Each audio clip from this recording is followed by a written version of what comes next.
Yesterday I turned my first non-ingrain bowl. This is a little apple crotch. You can see it's really small. And I can cover it with my hand. I suppose it's 3.5 inches here and probably 2.5 inches deep. Like I said, it's a crotch off of an apple tree. This is my first non-ingrain bowl. It wasn't as hard to turn as I thought it would be. So I've got set up a bigger piece of wood, as big as I can get on my lathe, and I'm going to turn another bowl. This time it'll be a wing bowl, or at least that's my intent and purpose. And I'll show you what that looks like when we get down to the shop.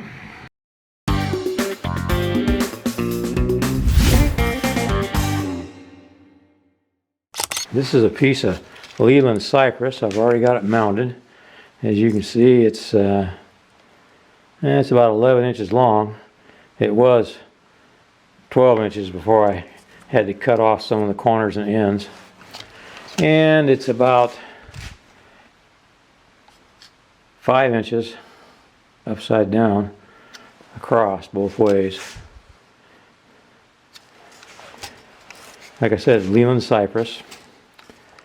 And this will be the bottom, and then we'll come around, turn it around. I'll put a tenon on the bottom here, and this will be the top, or the bowl side. And I don't know what they call a non-ingrain bowl. I guess non-ingrain bowl works for me. Well, I'll get the camera on a tripod here to show you what turning looks like as soon as I get it set up. I think the first thing I want to do is take my hatchet and knock this off.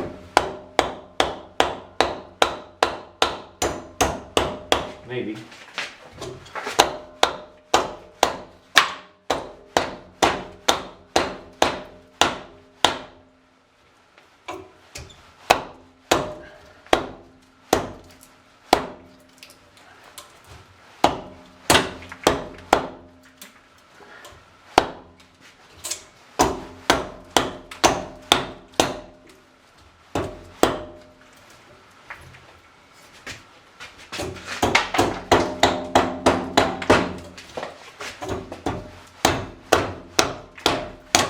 There we go. That's much better. Well, I get my mask and face shield on. Sorry for all the movement here.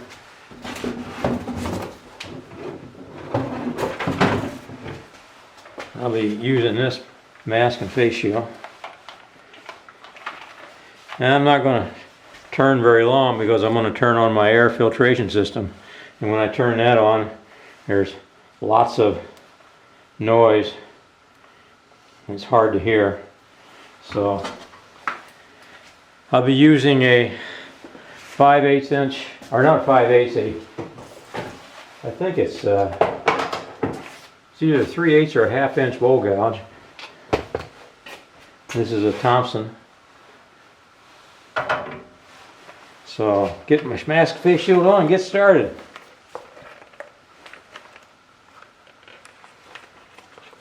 Be turning about 550 RPM.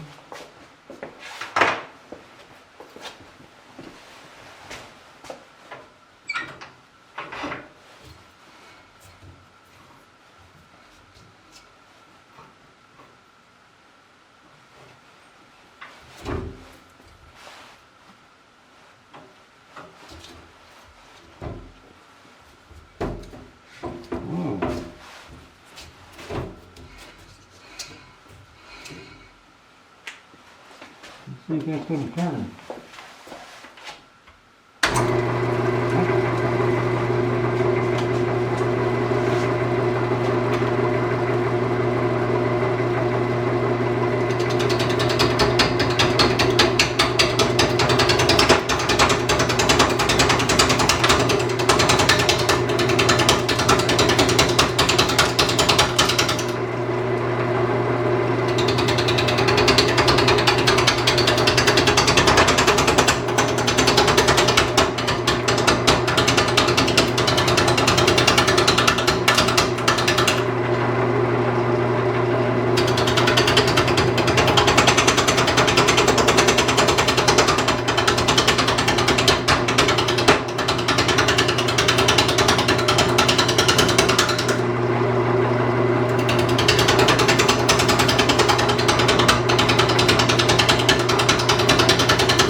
Well, that's what I'm going to do.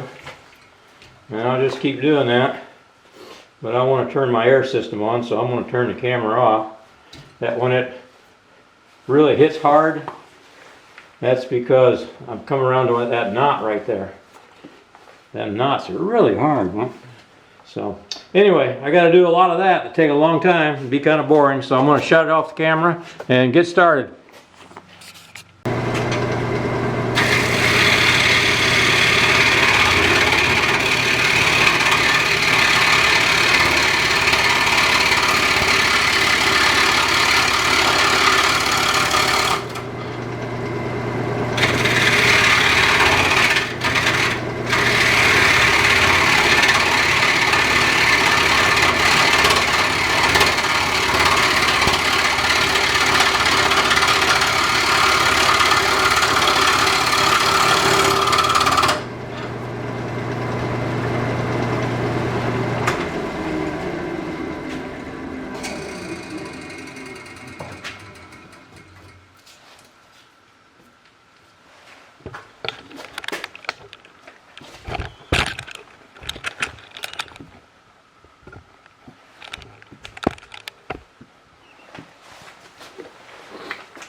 Okay, I got my backside even, as you can see. Now I'm going to fix up my tenon, then I'll come around and start bringing this edge around. Man, this stuff's hard. I thought Cyprus was supposed to be a softwood. This sure isn't. It's hard. Hard, hard, hard, hard. Alright, well I'm going to start making my tenon, and when I get that done I'll show you what it looks like. Then we'll come around here and start doing these edges and bringing this up around. Well, I decided to leave a foot on it. I don't know what it's going to look like. I just want something different. Got my tenon made. Had to put gloves on. Man, that's coming off there like needles. I got the rounded edge. Now I'm going to sand. I'll start with an 80 grit, work up to about a 320, 400. Then I'll turn it around, mount it in the chuck, and bowl the inside out. So I don't know what it's going to look like. I've not seen one with a foot like this on it. Usually they'll take them all the way up until, you know, it's like this. I just wanted something different. Don't know, maybe ugly. Who knows? Anyway, I'll get to sanding. When I get done, get it turned around, I'll get back to you. That's my air filtration system going on in the background. You can see how noisy that is. I'm going to put Sennheiser sanding sealer. I make my own. I just buy a quart of their shellac. I dilute it about 1/3 of the alcohol, and it's about the same thing. It's good enough for the girls I run with. And we'll just dip a rag in there. And I'm going to put on about 2 or 3 coats. You can see it really soaks up. This is almost dry already. I sanded at 320. I thought that was enough. I was going to go to 400, but it is so slick. I decided to stop. No use beating a dead horse. But that's what I'm going to do. And then on the bark, I'm going to take I think they call these acid brushes, and I'll just take and paint this on. And I'm pretty sure I'll put 2 coats.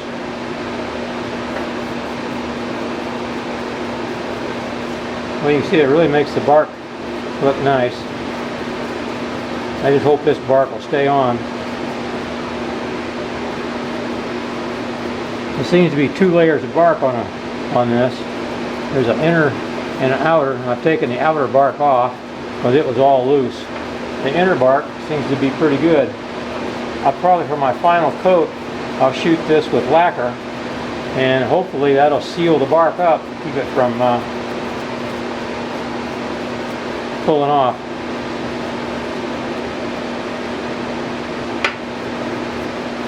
But like I said before, I'll say it again, and probably say it again and again and again.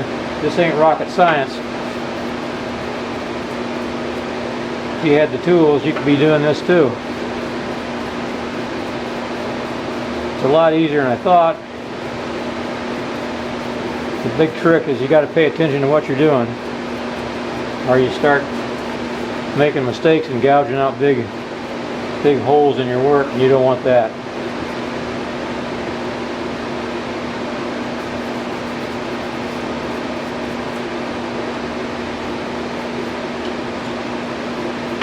So anyway, that's what I'm going to be doing. I like to use these little brushes. They work just fine. You know, you're not trying to get the way this soaks in. You're not going to get a finish with runs and all that kind of stuff in it. And these little brushes, they're dirt cheap. You just throw them away when you get done with them.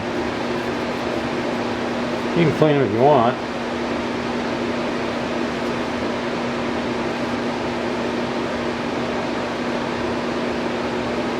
Okay, well, I'm going to keep doing this. Then I'm going to turn it around, put my chuck on, put the tenon in the chuck, bring up my tailstock, and I'm going to start working the inside out. Probably do that tomorrow. Been down here a couple hours, getting tired.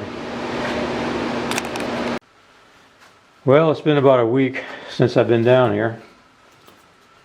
For you, it's been a nanosecond. But this is going to be a wing bowl, as I said, so I got to start cutting it out here. I brought the tailstock up, although there's not much room to get it started. You know, this is the first one I've done like this, so I'm a little apprehensive here. But I'll get my mask and my face shield on, and we'll start turning a little bit.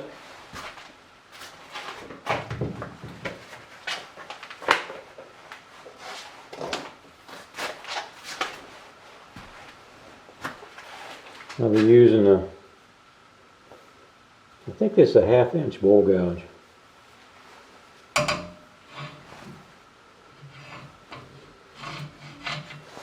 So let's see what happens.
Okay, I'll just be doing more and more of that. And yeah, looks like the bark is already gone over here. So I need to take it out to the edge just a little bit. And just keep digging it out, see what I can do. I don't know how big a lip to leave here. But anyway, that's what I'll be doing. So I'm going to get to doing that, and then every once in a while I'll stop and show you what I've got done.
bottom's getting kind of thin, so I better take a measurement here to see where I'm at. About a ½ inch. I could take a little more out of the bottom, but it's the sides here that are too thick. They're a full inch. So I need to be taking more off in here and not quite so much, a little bit more here in the bottom. But I got to get these wings thinner. So that's where I'm going to be working. I'm thinning those wings down. Well, I got the shop cleaned up. You can see, floor's pretty clean. Lathe's all cleaned up. So that means I've done all the turning on that piece that I'm going to do. So let's walk over here and take a look at it. It's not finished yet, but this is pretty much what it's going to look like. Now while you were away, this thing flew off the lathe twice. The first time it flew completely off the lathe. I got a big snag. I was able to repair it. It doesn't show. I did get an earlier little snag and it knocked this piece off. I glued it back on with some crazy glue.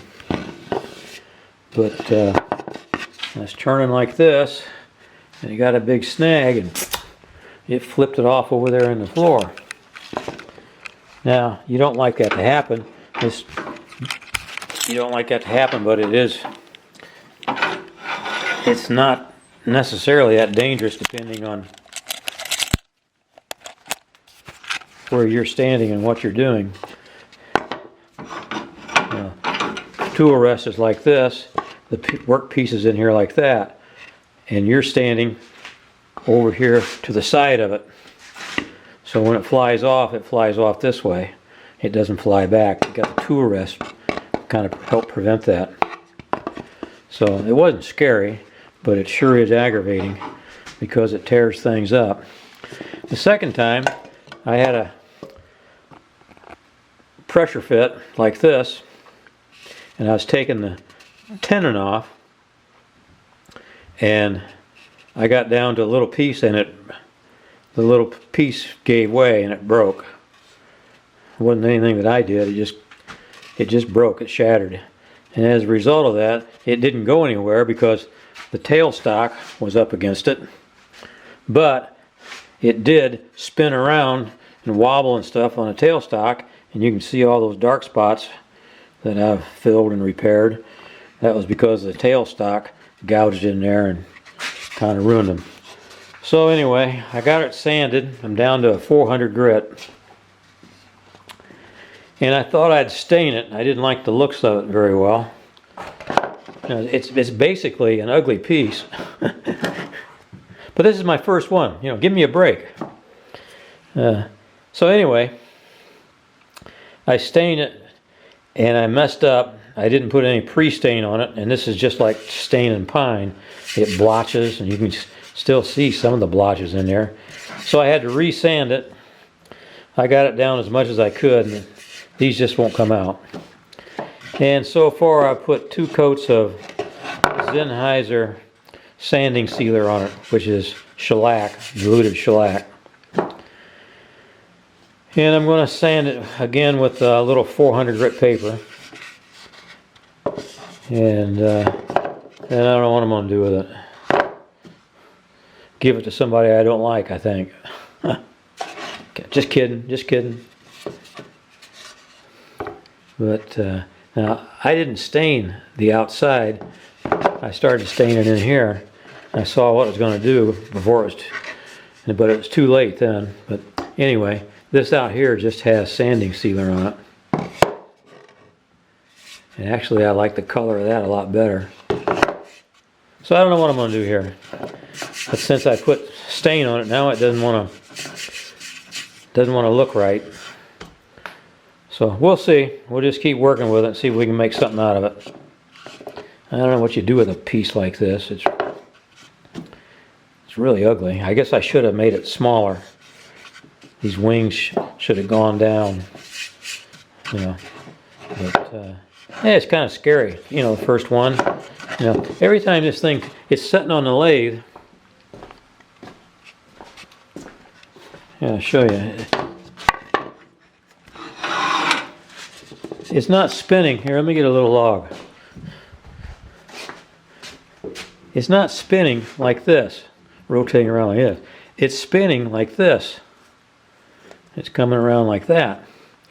Well, every time this thing comes around, in between each wing, you got a spot where there is no wood. So, you know, I hope that makes that clear. So you're cutting away, all right, and your tool is there. Here you got wood where my hand is. As you turn, you don't have any wood until the other wing comes around. So you got a void there. And you got to be really careful or you get a snag. So that's where I'm at. I'll keep working on it. When I get it done, I'll show you what it looks like. Well, I've decided to stain this ugly little thing. This time I'm going to use pre-stain, get it conditioned right. And then I think I'm going to use this golden pecan. See what that looks like. So I'm going to get the staining, nothing to it. You just rub it on and rub it off. And then I'll show you what it looks like. Well, here it is, all decorated up. The boss figured out a use for it. I kind of turn it around here. You can see what it looks like decorated. And then we'll take the decorations out and show you what it actually looks like. But it's become a special purpose bowl. And it doesn't look too bad like that. But let's take the stuff out and I'll show you what the bowl actually looks like. And I'll show you the bowl itself. So here it is. You can see there's too much wing here. Probably should have had it down lower like this. A little flatter across here. But anyway, it didn't turn out too bad. You can see the inside there. The grain wasn't as dynamic as I thought it would be. The darker spots is not using pre-stain. I stained it again. I used pre-stain. It evened it out pretty well. The bark looks pretty good. The ends, you get a nice. And here's the bottom. You can see those dark spots. That's where it came off the lathe. Here's the other end. But all in all, I guess it's not too bad. Kind of a special purpose thing. If you put something in it, it looks better. But anyway, that's my first shot, my first try at a wing bowl. Hey, thumbs up if you like the video, and subscribe, share, all that good stuff. Somehow or another, the algorithm, whatever that is, helps when you do the thumbs up thing. But in the meantime, why, thanks for watching, and I guess you won't see me again until after Thanksgiving. So have a happy Thanksgiving, and hopefully we'll see you at Christmas time. Appreciate you watching, folks. Have a good time. Bye-bye.